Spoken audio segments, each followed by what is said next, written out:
क्या आप जानते हैं कि भारत में चलने वाले कई ट्रक और बसों के पीछे एक ऐसी कंपनी है जिसका नाम शायद आपने कभी नहीं सुना होगा, लेकिन उसके बनाए हुए पार्ट्स लाखों गाड़ियों में इस्तेमाल होते हैं।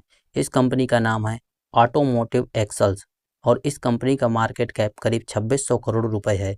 साल 1981 में शुरू हुई यह कंपनी कल्याणी ग्रुप और अमेरिका की मैरिएटर के बीच एक ज्वाइंट वेंचर है। कंपनी ट्रक, बस, डिफेंस व्हीकल्स और ऑफ हाईवे व्हीकल्स के लिए एक्सल, ब्रेक और कई दूसरे ऑटो पार्ट्स बनाती है।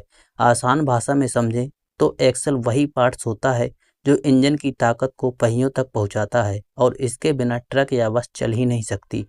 कंपनी भारत की सबसे बड़ी इंडिपेंडेंट एक्सल मैन्युफैक्चरर और दूसरी सबसे बड़ी ब्रेक मैन्युफैक्चरर है। इसके कस्टमर में Ashok Leyland, Tata Motors, Mahindra, Volvo, Eicher और डेमलर जैसी बड़ी कंपनियां शामिल हैं। सबसे अच्छी बात यह है कि कंपनी सिर्फ एक प्रोडक्ट पर निर्भर नहीं है। रियल ड्राइवर एक्सल, ब्रेक और दूसरे पार्ट्स से इसकी कमाई आती है। पिछले कुछ सालों में ब्रेक और दूसरे पार्ट्स का योगदान लगातार बढ़ा है, जिससे बिजनेस ज़्यादा डाइवर्सिफाइड हुआ है। कंपनी नई सीएनजी टेक्नोलॉजी और एडवांस मैन्युफैक्चरिंग सिस्टम पर भी काम कर रही है, जिससे एक्सपोर्ट मार्केट में इसकी पकड़ मजबूत हो सकती है। लेकिन अब समझ लेते हैं इस कंपनी में रिस्क क्या है। कंपनी की कमाई का बड़ा हिस्सा लंबे समय से अशोक लेलैंड जैसे बड़े कस्टमर पर निर्भर रहा है। अगर इन कंपनियों के ऑर्डर कम होते हैं तो कंपनी की ग्रोथ पर असर पड़ सकता है। साथ ही ट्रक और बस इंडस्ट्री में मंदी आने पर भी बिजनेस प्रभावित हो सकता है।